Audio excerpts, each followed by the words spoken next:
Coming up, we learn about the passing of Sinte Gleska University President Lionel Bordeaux. A visual artist is creating and painting works that reflect Indigenous life.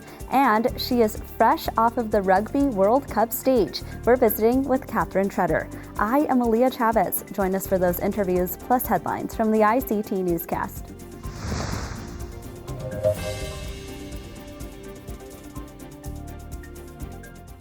This program is made possible by the Corporation for Public Broadcasting, a private corporation funded by the American people.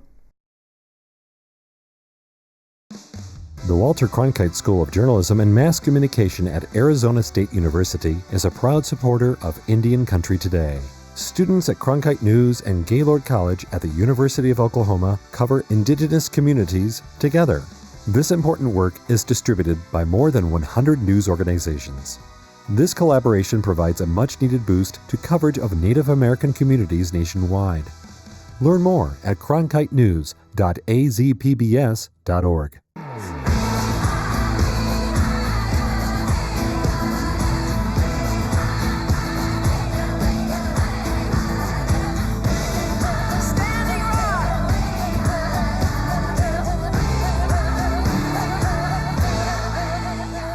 This is the ICT Newscast with Aaliyah Chavez.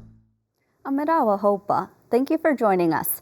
It is one of the largest gatherings for leaders of Native nations to meet with high-level officials. The White House Tribal Nations Summit kicks off this week. Here's Dakota McDowell-Wapakichi with the story. Leaders from various tribal nations across the United States are packing their bags and are headed to the nation's capital to attend the White House Tribal Nations Summit on November 30th and December 1st.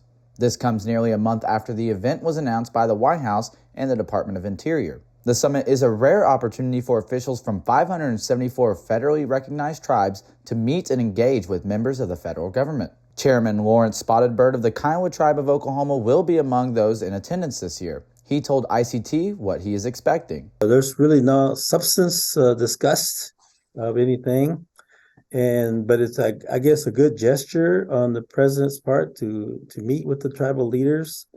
I'm hoping, though, that this year there'll be a little bit more kind of substantive issues to discuss. Governor John Johnson of the absentee Shawnee tribe in Oklahoma is also traveling to D.C. for the event. It's just a great opportunity for myself to visit, the Capitol and a lot of the senators because we need them to influence them to help our tribe, to move forward. Last year's Tribal Nations Summit was the first since 2016. Both tribal leaders hope to address big issues in their communities. All I want for the Kiowa tribe, as far as here in Southwest Oklahoma, is to be able to do things that would improve the economy of the Kiowa tribe, but also have the positive economic impact on non-tribal citizens in our communities where we live in Southwest Oklahoma. Well, I think it's a possibility for us to talk about our land that's free land that to be turned into trust land. That's one thing that I'm going to be talking to, hopefully, Haviland and the other person. ICT will have more from the White House Tribal Nations Summit as the week continues. Reporting in Oklahoma, Dakota McDowell-Wapakichi, ICT News. We continue our Native Vote coverage where Representative Mary Peltola, the first Alaska Native in Congress, has won a full term to office. The results of the ranked choice voting election in the state were announced late last week. Peltola's election to a full term in the House comes months after the Alaska Democrat won a special election for the seat. During the campaign, she portrayed herself as a coalition builder and emphasized a desire for more civility in politics. With her win, Peltola, who is Inupiaq, became the first Alaska Native to serve in Congress and the first woman to hold Alaska's House seat. The lawmaker says her priorities for the new term include getting costs down for working families. A popular campground located in the Grand Canyon has a new name. For years, citizens of the Havasupai tribe felt the name Indian Garden was a painful reminder of a history of displacement. Now, the name has officially been changed. The tribe and the National Park Service announced last week the site has been renamed to Havasupai Gardens. The U.S. Board on Geographic Names gave unanimous approval for the action. That came after a request from the National Park Service on behalf of the tribe.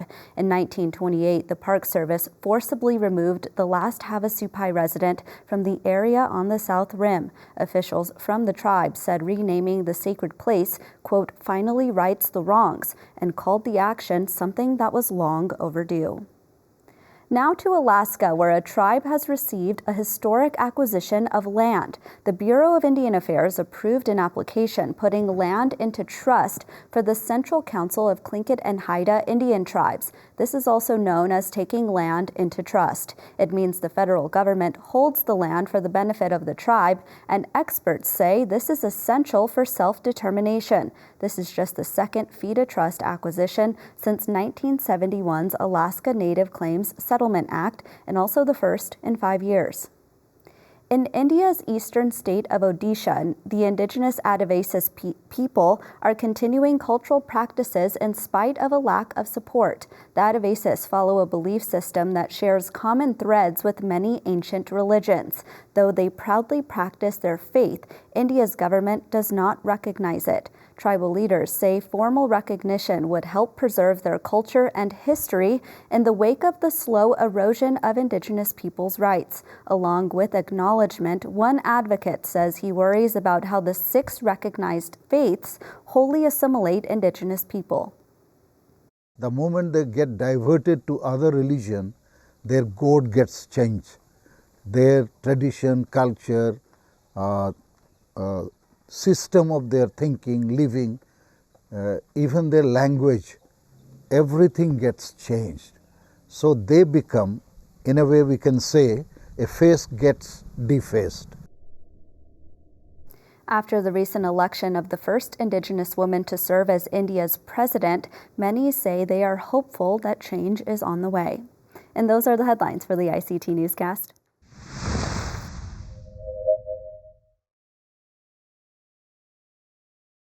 For 50 years, Lionel Bordeaux led Sinte Gleska University on the Rosebud Sioux tribal lands in South Dakota. He died earlier this month at age 82.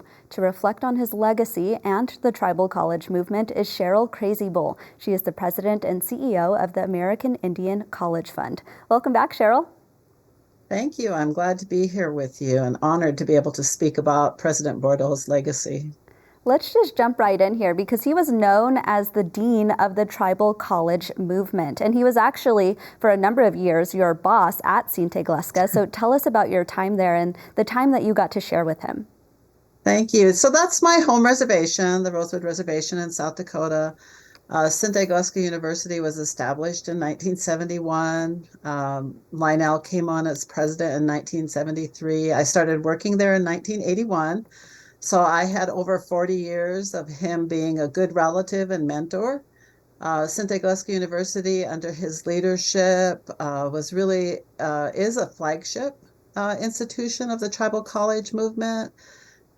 Evidence really of the sovereignty of tribes because they have that authority to establish their own higher education institutions. Under his leadership, the focus of our Lakota Studies program was not just on offering independent courses, but also integrating Lakota knowledge throughout the curriculum. Sinte became the first bachelor's degree granting tribal college under his leadership and the first master's degree granting tribal college under his leadership. So I think he left a really powerful legacy there, as well as touching the whole tribal college and tribal sovereignty movement across the country.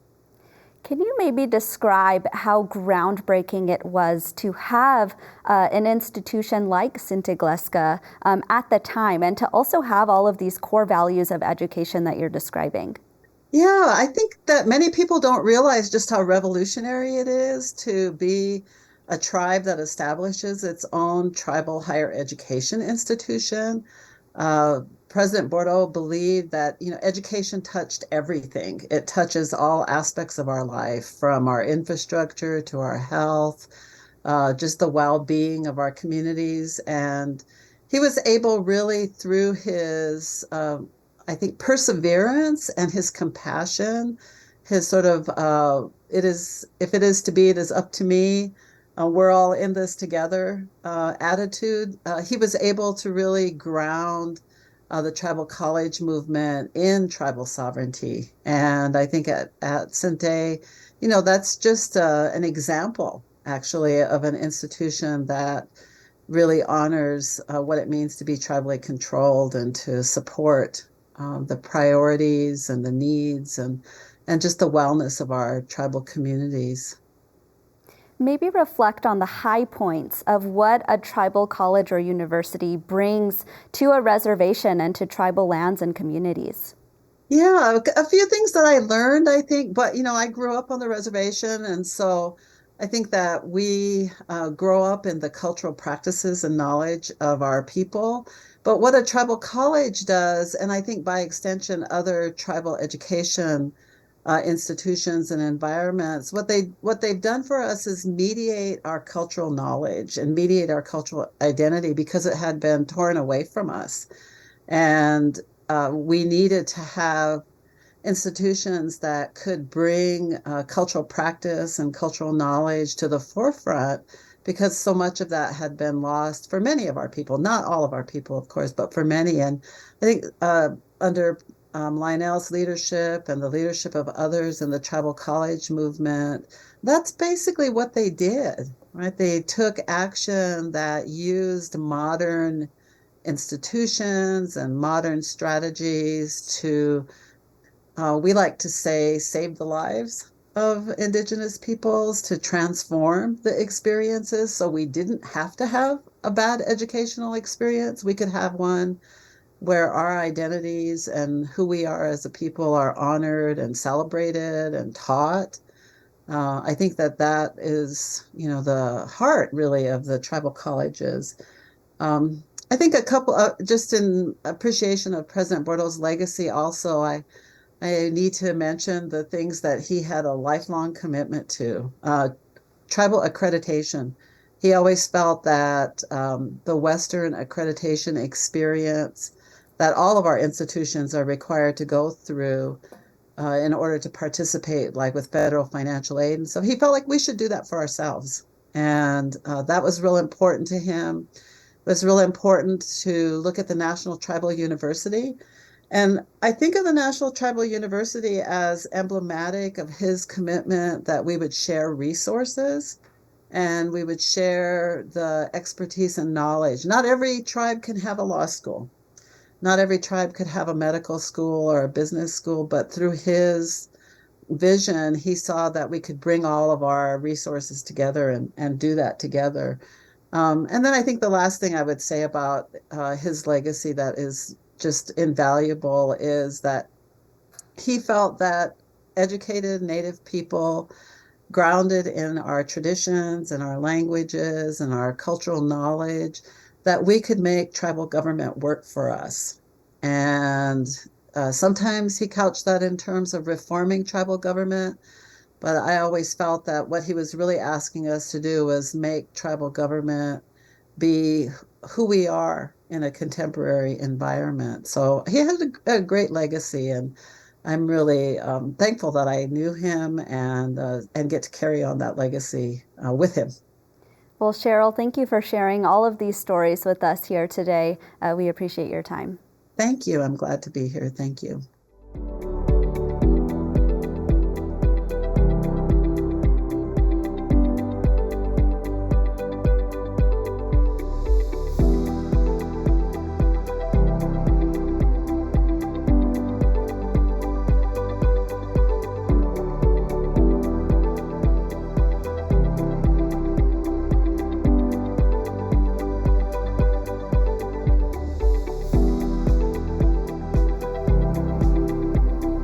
Onondaga visual artist Frank Buffalo Hyde began showing his artwork at 18 years old as a hobby. The paintings from this Institute of American Indian Arts alum feature unusual subjects, buffaloes and Native Americans. He joins us today to talk about some of his 2022 exhibitions and what's coming up for the next year. Welcome to the show, Frank.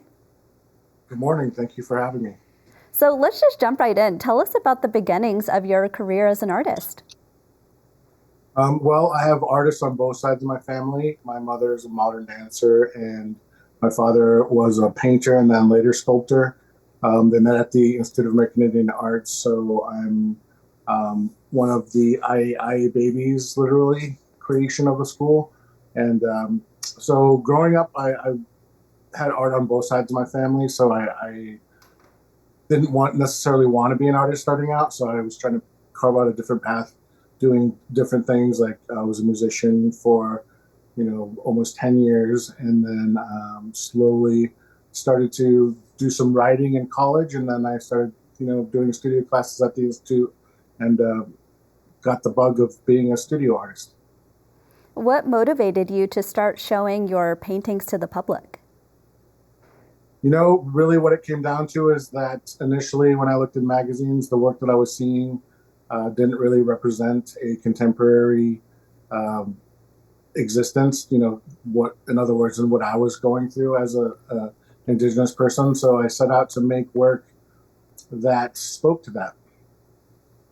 We know that through mediums like art, you can touch upon so many different topics, some topics that, of course, are really heavy in our communities. But what topics do you like to touch on in your artwork? Usually I started out with representation and have a true representation of contemporary Indigenous life, but a lot of it deals with the miscommunication between popular culture, Indigenous cultures, and sort of the commodification of Native icons and Native iconography. It seems like anytime that a company needs some sort of advertisement line, they always go for buffaloes or headdresses or any number of Native motifs they can steal off the web. Yeah, let's actually talk more about that, because when I was preparing for this interview, I saw a lot of your artwork that depicts non-Native people wearing headdresses. What fascinates you about, creating art on that topic? Well, it's just kind of, parallels that you don't normally see. And by doing that, it gets, the general public, non-Indigenous people to start thinking about actually what they're doing. Like if Victoria's Secret did a fashion show with them coming down the walkway with Pope hats on, it would immediately be canceled. So it's kind of like I wanted to create a parallel reverence for, what these things mean to Indigenous cultures, and sort of what sort of symbolism that the public is playing with. They don't necessarily realize the significance of it. Frank, we're nearing the start of 2023, of course. What do you have planned for the upcoming year? Well, to wind down the year, I'm working on some holiday-themed stuff. First and foremost, my work is for Indigenous people. The subject matter is for Indigenous people, and it's not necessarily geared towards high-end collectors or museums, but so I make work that Native people can get, and there's sort of an Indigenous shorthand in my work. I think people recognize in Native humor. So I'll be doing that. They'll be available on my website, frankbuffalohyde.com. And then also in 2023, I have a major museum exhibition at the Everson Museum in Syracuse, New York, which is where the Onondaga Nation resides, just outside of Syracuse. So it's in a lot of ways, it's a homecoming. It's a major museum exhibition for me, and the title is called Native Americana, and I'll be dealing with a lot of the same subjects that I've been dealing with to this point, along with some new mixed media sculptures and interactive opportunities. Frank, news of your exhibition just gave me goosebumps here. That's amazing. Congratulations to you, and thanks so much for being here today. Thank you. Thanks for having me.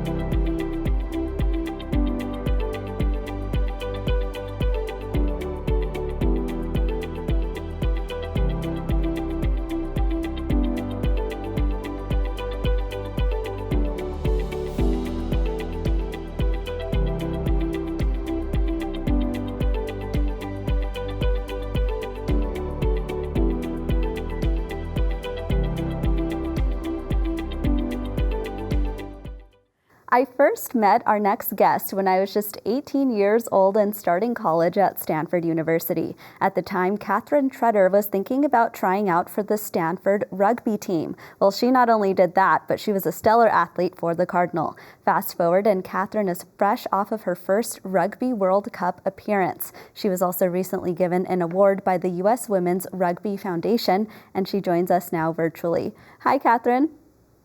Hi, it's great to see you. It's great to see you too. Tell our viewers what first got you interested in playing rugby.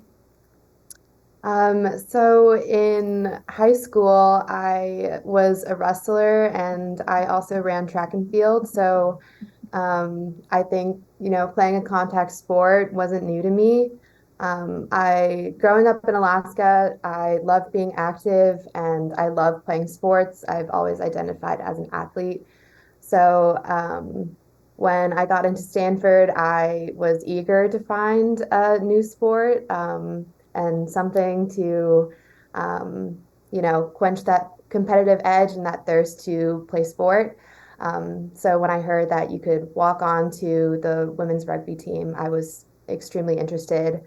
I tried it out and I haven't looked back. That's so true, because you were actually in New Zealand last month to play on a huge stage. So tell us about that experience.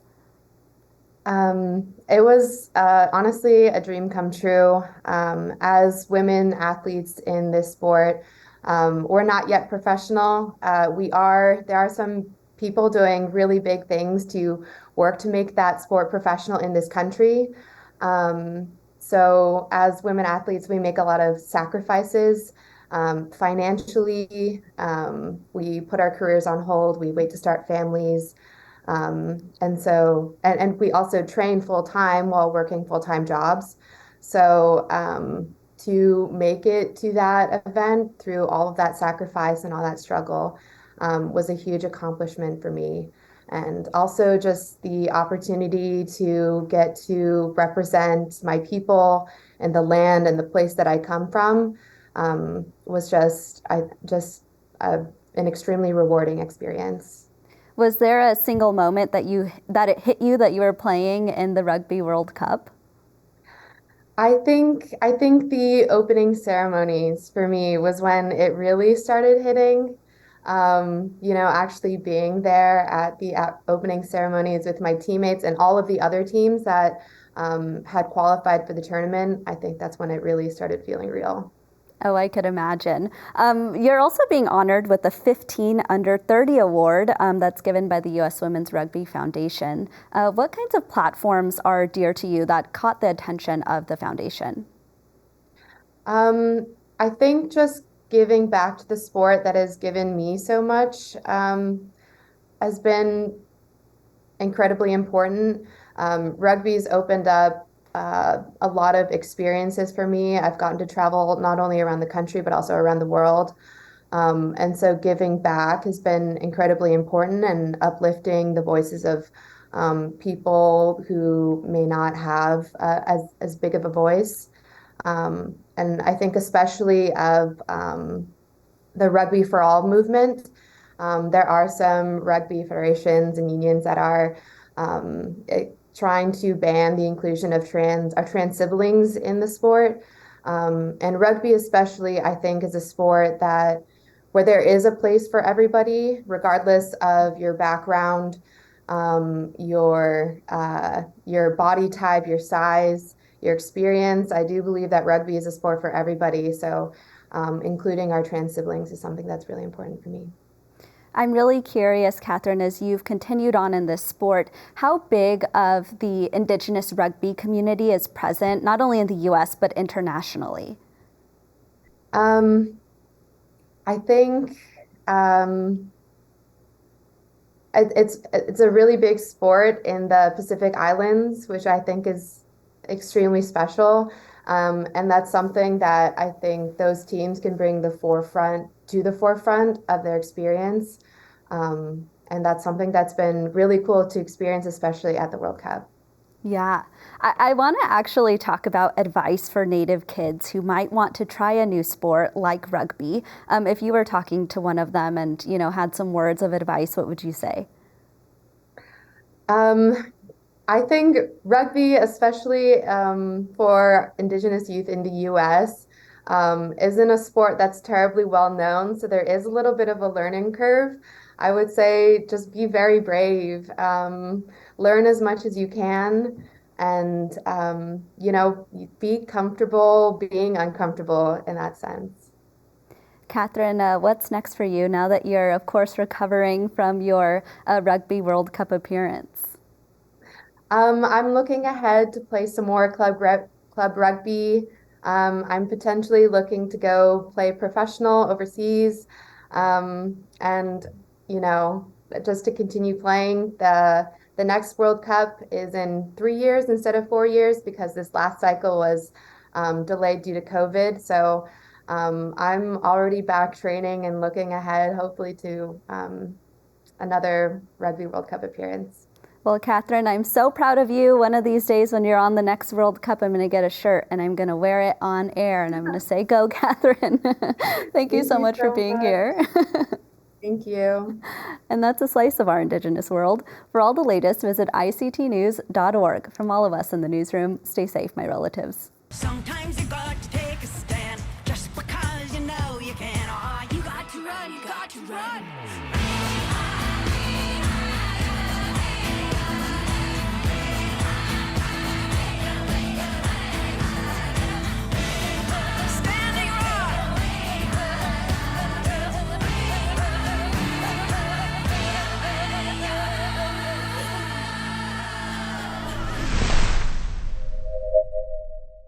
The Sand Creek Massacre, the betrayal that changed Cheyenne and Arapaho people forever, focuses on tribal accounts of Colorado's deadliest day.